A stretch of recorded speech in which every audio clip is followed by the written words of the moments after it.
Hi everyone, and welcome to my opinion on the 87th Annual Academy Awards. First off, I just want to thank my family and friends for coming to my party as we enjoyed the great cooking of my father as he made fish tacos. He's been doing this with me, these award shows, and enjoying them, even though he's not really into it as much as I am, but he's been cooking fish tacos, and I think I've been having these parties ever since Braveheart won in 1995. So almost 20 years of fish taco Oscar parties at my house, and I just want to thank everybody who came, and anybody who wasn't able to make it. I missed you, and I hope to see you next year. But I wrote down a bunch of thoughts that I had on the award show, but first, I just want to show you a little glimpse of the party, especially me making and enjoying one of those fish tacos. Roll it!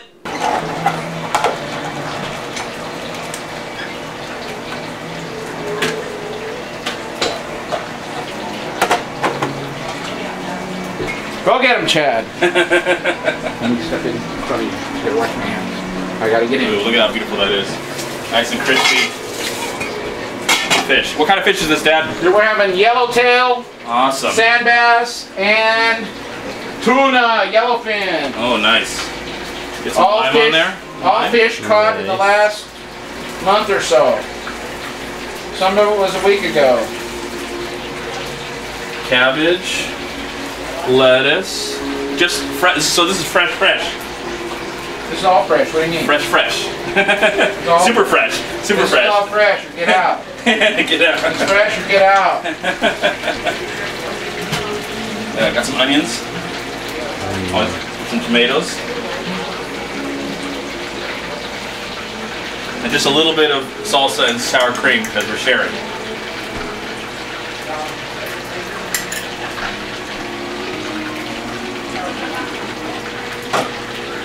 And then Chad, come back. Chad, over this way, Chad. Come over this way. Come over here by the stove. Yes, okay. And so now you get the tortillas are toasting. They're done. Fish is cooking. Another batch. Let's see how they taste, Dad. I hope they're good. Are you ready? The one thing for sure is the fish is dead. The fish is dead. Amazing. Amazing balls. Did I tell you that most of these fish were caught right off of Fukushima? Okay. What's that mean? The nuclear power plant. Tidal wave. Right off of Fukushima. Right off the dock, man. That's why they glow. This is why we celebrate. Right here. Right off of Fukushima. Thanks, Dad. Hey, you're welcome. You did well. You did well. You always do well. All right. So first, I was extremely excited to see Neil Patrick Harris host the Academy Awards for the very first time. Somebody new in there. He's had some previous work on other award shows, and I was looking forward to what he was going to bring to the table. Singing, dancing, hopefully telling some good jokes, having some fun bits, because Ellen DeGeneres did an amazing job last year. I really liked her, even though I'm not the biggest fan of Ellen. Can't deny that it was one of the best award shows, Oscar award shows, that I've seen in quite a long time. So the beginning of the show started, of course, with this whole mix of music and dancing and singing and a little bit of a montage. Turned out it would look like it was going to be the only montage of the whole Oscars, and that's what I kind of love about the Oscars. Sometimes they'll show all these clips of movies we love from the past, whether they're action or drama or comedy or musical. That seemed to didn't happen much in this award show. But anyways, I liked how the beginning started with Anna Kendrick, and then suddenly Jack Black comes in and Kanye West the whole show and just goes on this huge rant about Hollywood and the media and digital format, and I thought that was a pretty cool thing that happened. Then in the background there were dancers or just people walking around in costumes, and some of them were stormtroopers, maybe some of them were Roman officers or something, gladiators, but I kind of wish there was more dancing in the background. I like the singing and I like the presentation, but I really wish there was more dancing in the background. It was a great way to start the show, but I would love to see maybe some stormtroopers, you know, jump around, do something, but they just kind of walked. It was really weird. First real award of the night, J.K. Simmons, I thought gave probably one of the best speeches of the night, telling people that if you have a mother or father that's alive, don't text or email them, give them a call. But I'm happy that he won. He was going to win, and couldn't be more excited for Whiplash actually getting its first win of the night. Next, I love Begin Again. It's one of my favorite films of last year. I love the cast, even though Adam Levine was in it, and I think he's a tool and a total douche. But that's what he was playing in the movie. It's like, he was just pretty much playing himself, and I really hate the music of Maroon 5, so the fact that he was singing this song that was great, I believe Keira Knightley sang the song, and I would have loved to hear Keira Knightley sing the song instead of Adam Levine. I just can't stand the man. He might be a great person in real life and a really nice humanitarian of some kind, but as a singer, he's one of the worst. Oh, gosh. At the makeup department, Guardians of the Galaxy, amongst other films that were nominated, and of course, the Grand Budapest Hotel won, but I really would have liked to have seen Guardians of the Galaxy win. I'm wearing the t-shirt right now.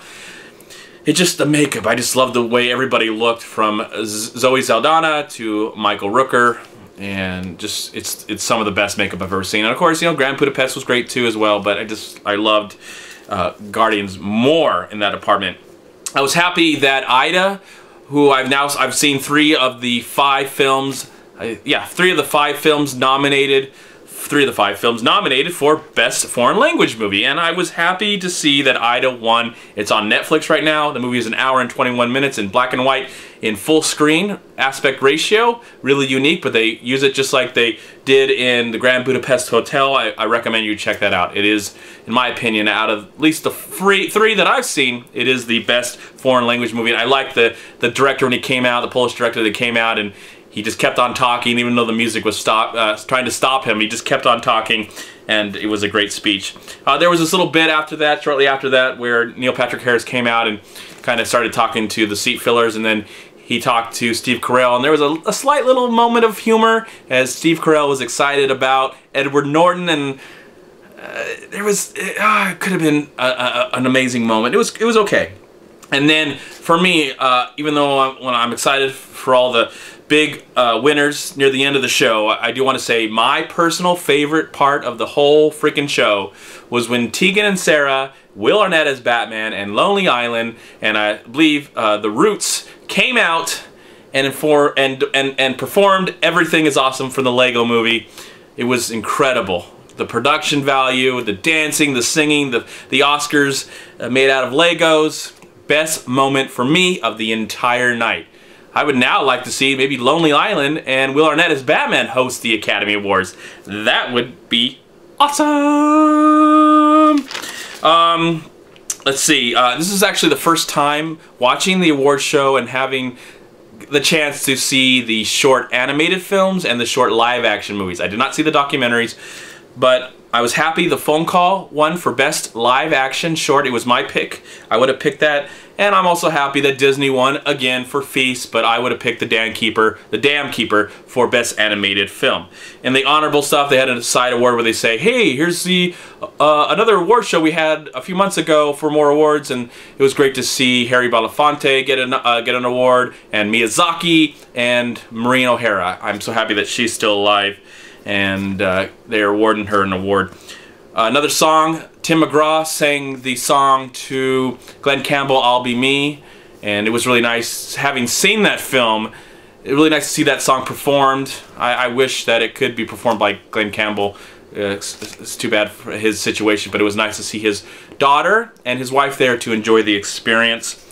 The Neil Patrick Harris Birdman moment was pretty clever, and I like how Miles Teller was in there. Pretty damn clever, though I don't know if it had that cool of a payoff for me. It could, again, so close. So close. And then I think the only award that went to Boyhood for Patricia Arquette, and I'm not going to get in any of the speeches if I liked them or not. I'll tell you, but a lot of the speeches had a lot of moments where the person winning really had the chance to get up to the mic and share their feelings about what's going on in the world, and it was political or whatever, and they had a message. Whether I agreed with it or not, it doesn't really matter. I'm glad they had that chance to talk. It might be their only chance, but I'm not going to get into it. But I will say that when it came to Best Supporting Actress, I would have rather seen Boyhood win Best Picture over Patricia Arquette winning Best Supporting Actress. That's, you know, they had to win one for Boyhood, even though I did love Boyhood. It's in my top 20 of 2014, but I honestly would have liked to have seen Keira Knightley win for Best Supporting Actress. Oh well. On to the next.